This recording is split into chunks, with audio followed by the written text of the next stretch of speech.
आज चाहिँ म मेरो यो डिलक्स लगेर जाँदैछु मुस्ताङ। म मेरो प्यासेन्जर भएको ठाउँ पुगिसकेको छु। प्यासेन्जरहरूलाई चढाएर चाहिँ म चाहिँ त्यहाँबाट हिँडिसकेको छु। हिँड्दै जाँदाखेरि मेरो बसको सिनेमेटिक लुक हेर्नुहोस्। हिँड्दै चाहिँ पानी परिसकेको छ।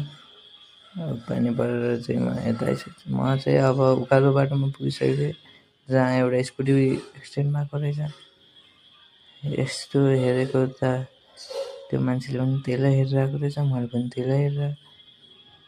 अनि म चाहिँ मेरो बस निकाल्न खोजिरहेको छु। बसको टर्निङ नपुगेर चाहिँ म चाहिँ फर्केर फेरि हिँडिसकेको छु।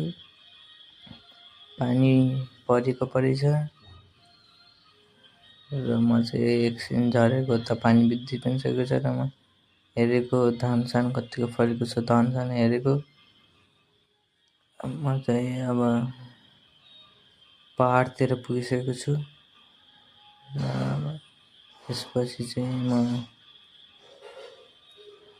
फुल स्पिडमा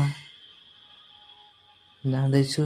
मेरो स्पिड हेर्नुहुन्छ यस्तो बाटोमा कति पुगेको।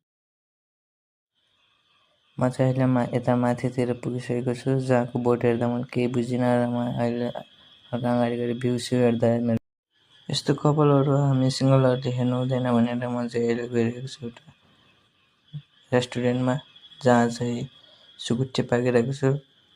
कसको सुकुटी हो भन्दा भैँसाको भनिसकेपछि चाहिँ म फर्किसकेको छु यता बस पनि र खलासीसँग एकछिन गफ गरेर अब म चाहिँ